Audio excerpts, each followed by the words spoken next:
Central Indiana. This is Channel 13 Eyewitness News at 6 o'clock. Good evening, everyone. U.S. warplanes are in action on several fronts today. More bombs fell on Taliban front lines in northern Afghanistan. B-52 bombers hammered away at troops in the hills outside the town of Talakan. Opposition forces lived here until Taliban troops overran it. Bombers also hit a Taliban base north of Kabul. The U.S. is now looking for sites to use as possible staging areas for ground troops. The Pentagon is the latest target of bioterrorism. Investigators found traces of anthrax at a post office inside the building. The anthrax was inside 2 post office boxes, one unassigned and one rented by a Navy service member. On Capitol Hill, workers are preparing to sterilize the Hart Senate office building with chlorine dioxide gas. That's where someone sent an anthrax-laced letter. And here in Indianapolis, anthrax cleanup should take all week. Crews are scouring a postal repair facility with a mixture of bleach and water. Tests found a small amount of anthrax on a printer shipped to the Critical Parts Center for repair. The amount of anthrax was so small, postal officials say follow-up tests found nothing. An uncontaminated part of the facility reopened today. The Washington Post reports a connection tonight between the airliner that slammed into the Pentagon and Indianapolis radar screens. The hijackers took over the plane where radar coverage is limited. In fact, it's a blind spot. Eyewitness News reporter Jack Martin is in the newsroom now to explain what this all means to us. Jack? Well, John, first of all, we contacted the FAA to confirm the facts of the story, and they have yet to get back to us. But when American Flight 77 left Dulles Airport bound for Los Angeles, it crossed into Indianapolis's air traffic control. Now, according to the FAA transcript, at 8:40 a.m. Eastern, a controller here made contact saying, quote, American 77 Indy Center Roger, squawk 374. Squawk meaning set your transponder code to that number. The pilot replies, and then at 8:50, the controller establishes what turns out to be the last contact with the aircraft, the pilot responding, American 77, thank you. Then apparently the terrorists turned off the aircraft's transponder. The controller tries feverishly to reestablish communications for the next 10 minutes. And then at 9 o'clock and 41 seconds, the controller tells another plane looking for Flight 77, quote, yeah, we had them on the west side of our airspace. And then they went into the coast, meaning another airspace, and don't have track on them. So now he's not talking to me, so we don't know exactly what happened to him. The Washington Post says controllers lost track of the aircraft here because of a blind spot in radar coverage, and that no one picked up the aircraft on radar for 30 minutes until the hijacked plane started descending on Washington, D.C., crashing into the Pentagon. A former air traffic controller contacted me shortly after our 5 o'clock story and said there are numerous blind spots here in the Indianapolis airspace. Live in the newsroom, I'm Jack Martin, Channel 13 Eyewitness News. All right, thank you, Jack. And we have reaction tonight to the Eyewitness News investigation Under the Radar. For 5 weeks, the investigators examined security at Indianapolis International Airport and airports surrounding the city. As investigator Roger Harvey explains, both the mayor and a congressman want to see improvements in security. Contact Indy Center on 120.57. These airports around Indianapolis are known as reliever airports. At Eagle Creek, Mount Comfort, and Metropolitan, we found numerous wide-open gates within feet of planes. Here at Eagle Creek, for example, the keypad is useless since the gate's open for anyone to go through and no one's watching. Indianapolis Mayor Bart Peterson wants that to change. I don't think it's unreasonable to increase the security and to keep those gates locked. No, I think that's probably an appropriate suggestion. At Mount Comfort, pilot Marcus Schrinker says he and others complained repeatedly about security. To most people, this is just a screwdriver. Right. Mechanics call this the master key at Indianapolis airports. That's how good our security is here. This is our master key. Why not buy some key locks for the gates and put some deadbolts in? Well, the airport can surely do that, and the airport may do that. Pat Robinson is the president of Indy Aero, which leases the Mount Comfort Airport property from the Indianapolis Airport Authority. Robinson took us on a tour of the airport and says they're talking about improving security here. Another place where we found a lack of security is here at Raytheon Aircraft Services, one of the largest general aviation hangars at the airport. After a quick stop at the reception desk, we were able to walk unescorted through the hangar and out on the tarmac right up to a jet. Not only did Raytheon violate its own security policy, it likely violated federal security regulations. you know, I don't think we can have too much security. And I do understand that that one incident that you mentioned is under investigation by the FAA, and I think that's appropriate. Peterson is pleased Congress is working to strengthen security measures at the large airports, including Indianapolis. And Congressman Mike Pence says he expects reliever airports to be next in line, along with some financial help. Providing them with additional resources, whether it be in tax breaks and abatements or direct federal resources to absorb additional security measures, is something I think we can do in the immediate short term. Congressman Pence told me today that securing airports, both large and small, needs to be a priority. We'll keep you posted on what Congress does, as well as what improvements the Indianapolis Airport Authority makes at the reliever airports. In the newsroom, Roger Harvey, Channel 13 Eyewitness News. Thanks, Roger. And you can read Roger's complete series plus new supporting information on our website. Go to WTHR.com, click on News, and look for Under the Radar. New tonight, a local drug wholesaler will close its Indianapolis-based headquarters just 2 weeks after landing a major contract. Former Bindley Western Industries will close its corporate office in the Pyramids by 2003. It's part of the consolidation after Cardinal Health bought the company. The move will affect 196 jobs, and some of them accepted new positions. The company just signed a $156 million contract to serve as a pharmaceutical vendor for U.S. troops. And the end of an era for one of the city's only locally owned men's clothing stores. Arnold's will close up shop in mid-January. The men's clothing store has been at 86th and Ditch for the last 26 years.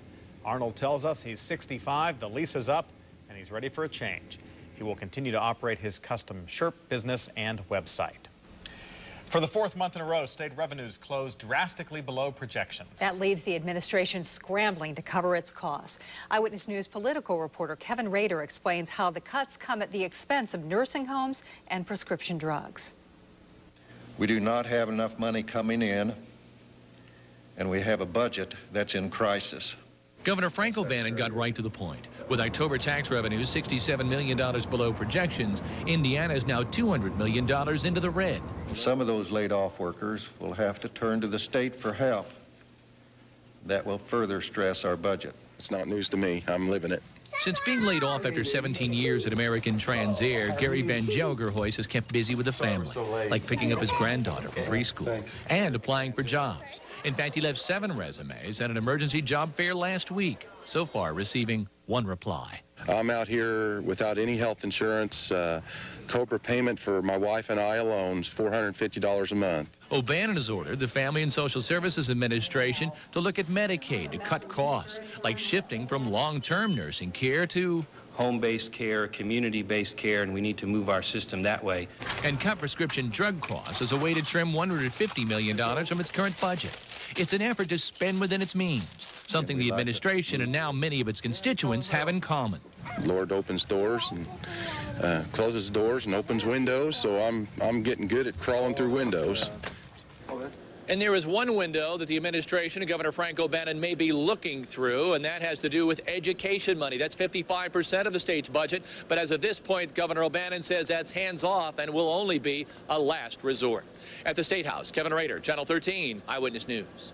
New at 6 o'clock on Channel 13 Eyewitness News. 3 small gun towers containing M6 machine gun, fired live ammunition. The bullets are real. U.S. soldiers trained to fight the war on terrorism. Next at 6, you'll meet some of the young Hoosiers preparing to go to the trenches. These stories and more still ahead on Eyewitness News at 6 o'clock.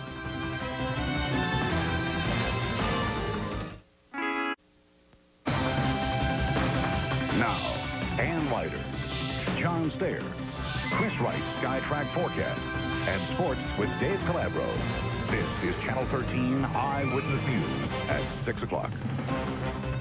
As America fights the war on terrorism, the U.S. Army is in the front lines. Thousands of young soldiers are preparing right now to join them. Tonight, I take you to Fort Knox, Kentucky, where Hoosiers are among those training to answer the call of duty if and when it comes.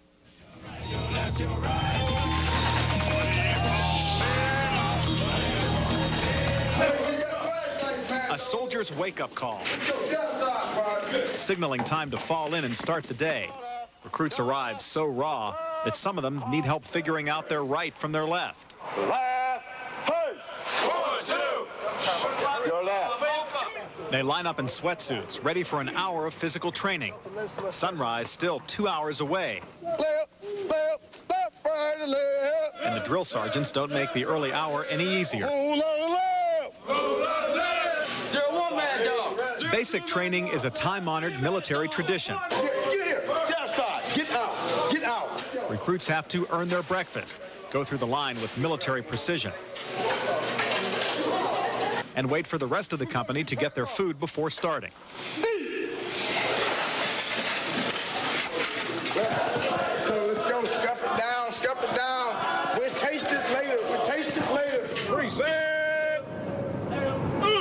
Old soldiers would recognize this as a way of instilling discipline, but they would not recognize much of what today's new soldiers are learning. So it is not contaminated unless you contaminate it by doing something foolish. Many drills in today's Army focus on dangerous new weapons, those that attack in a cloud rather than in a shell. Where you from, soldier? Danville, Indiana, sir. Private Richard Bogle started his basic training in August, just a few weeks before the first terrorist attacks. Like most of his buddies in the 1st Battalion of the 46th Infantry Division training at Fort Knox, he graduated from high school 6 months ago. Now, they're training for the front lines of the fight against terrorism. I signed up, I signed the line. I got to fight for my country, and I need to do my job. Because it's been on the inside of your mop suit. Fort Knox is what's known as a specialty training center. It runs about 4,000 troops through basic training each year, and some of them will stay here to learn tank operation and how to run the Army's heavy equipment. But most of these soldiers will move on to other Army posts for more advanced training. 1st Platoon, your anti-armor position, that needs a lot of work, privates. But this is their first taste of Army life, their first chance to learn techniques that could someday save their lives. Teach them how to shoot their weapon, teach them how to march, just pretty much day-to-day stuff to function as a soldier. Right now, just pretty much the basics. Fort Wayne native and drill sergeant Brian Meisner's job is to help raw recruits like Private Bogle. It's broke. Drill sergeants once used fear and intimidation. Now they focus on a strict list of Army values. Leadership, duty, respect, honor, integrity, selfless service, and personal courage. In this man's Army, it's all about assist and insist. Put them weapons over your shoulder like I showed you. Drill sergeants are here to assist the soldiers in training, while insisting they pass muster. I'd be wishing you had listened to me and put it on your dang shoulder. The Army standard hasn't changed. It's still there. There's still gates that the soldiers have to meet. There's still bars that they have to climb to. It's just the drill sergeants used a different methodology to get them there. Start over again, you private. Right here. You. Go back and do it again. All the way down there, go. Although drill sergeants can still intimidate when they have to. The best in battle. They put these young soldiers through 10 weeks of marching to cadence, physical challenges, and exercises, including a trip to the hand grenade range, where veteran trainers like Sergeant Rex Jones from Peru, Indiana, teach them right from wrong. Pull pin. Pull pin. Her throw. Her throw. Throw. Throw. Rotate. You got to get down, private. You can't watch a grenade go down range. But the biggest test comes here in the mud and sand of the infiltration range. The troops live in a world 24 inches high. Let's go, Private. Let's go. Get up here. For Private Bogle and his buddies, it's a chance to put together everything they've learned so far.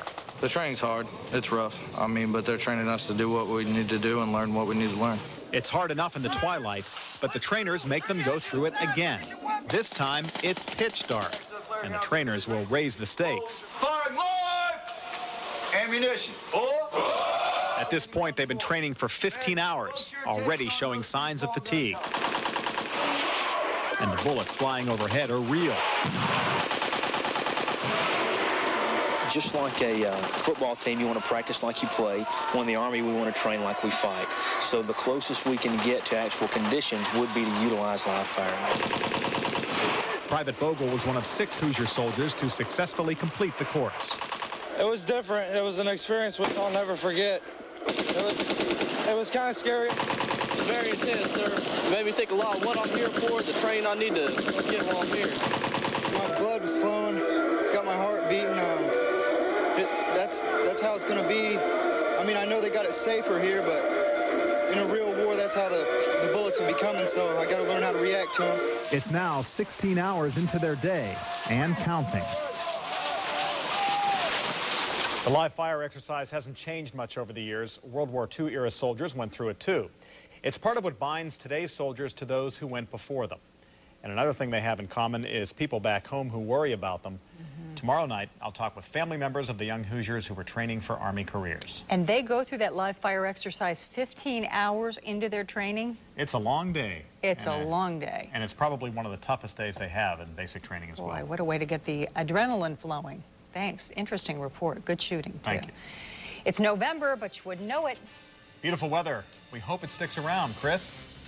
We did have sunny skies and warm temperatures across central Indiana today. We'll see more of that for the week ahead. We enjoyed a nice day, but down in Florida, they're watching out for Hurricane Michelle as it moved by to the south. Right now, the storm is moving northeast with winds at 21 miles per hour. The SkyTrack 13 forecast for your week up next.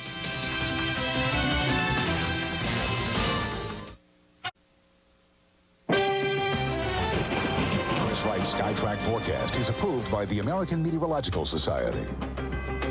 With sunny skies today, our high temperature made it up to 51 degrees after a low of 35. The average high temperature for this time of year is 57 degrees. Right now, we're at 50. Humidity 39% with a north wind at 7 miles per hour, and our barometer is holding steady at 30.29. Overnight, with clear skies, going to cooler low temperatures down into the middle 30s, down to 35 in Lafayette tonight, 34 in Muncie and in Columbus. Warmer temperatures back to our west tonight and tomorrow. We'll see the warmer air coming our way for Wednesday of this week. 65 tomorrow's high in Lafayette. 65 in Columbus and 67 in Bloomington and Louisville, Kentucky tomorrow, the high temperature at 68. Here's the high pressure that's going to give us the sunny, mild weather for the next couple of days. It is also going to keep this cold front well to our north, so we'll see some showers developing across Wisconsin and Michigan, but that cold front's not going to drop down our way, so we're going to see gradually warming temperatures for us on through Thursday. Our next chance of rain will be on Thursday when this next system swings on through. Some slightly cooler air back behind that. That'll cool us down a little bit for Friday, and then we'll start another warm-up as we head on into the upcoming weekend. In your forecast overnight, clear and cooler down to 34 degrees. Tomorrow with sunshine, the high temperature warms up to 60, so a sunny, mild day tomorrow, and it gets even better coming up on Wednesday with sunshine, the high at 65. A few showers in the forecast coming up on Thursday. Thursday's high at 62. Cooler on Friday with a high temperature in the 50s, back in the 60s with sunshine coming up on Saturday. The best chance of rain coming up Thursday afternoon into Thursday night, and back to dry weather. So all in all, a pretty nice week of weather for all of the outdoor activities across central Indiana. No problems from the weather. Not bad for November. I think we're going to pay the price at some point. You know, at some point it's going to get cloudy and start snowing, and talking about wind chill. And you'll love it. It'll be great. I'll love it. Most people won't. Yeah. Thanks. A lot of sleepy people at work today. Yeah, the World Series went down to the 9th inning, and it went late, too. Dave Calabro is at the Colts complex now with more on that. Dave? That's right. The Indianapolis Colts celebrating victory, too. We'll talk about that next in sports and talk to some of the key players. And how about the World Series last night? Kurt Schilling had it working, but so did the offense. Sports coming up next. Stay with us.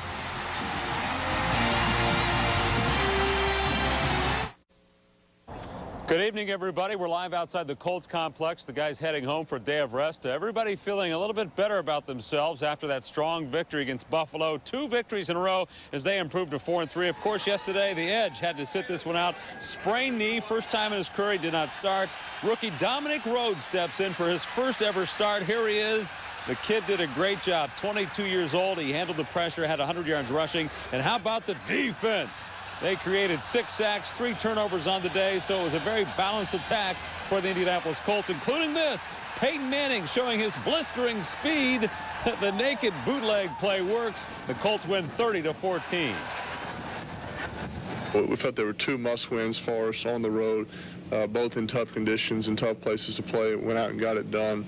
So it certainly just creates a better atmosphere around here and makes everybody want to work even harder and try to keep winning, because it's a lot better than losing. Dolphins come to town next weekend. Did you see what the Bears did? Trailing the Browns 21-7, 2 minutes left. And then they scored 2 touchdowns in 28 seconds. The Hail Mary works. Shane Matthews unloads. And then watch what happens. We go to overtime. Brown's driving. Tim Crouch firing. Ball tip. Mike Brown at the right place at the right time. Second straight week. Brown goes for the game-winning touchdown. Look at that. 27-21 the final. The Bears improved to 6-1. Wow, they seem like a team of destiny, so it'll be fun to watch the Chicago Bears again this year.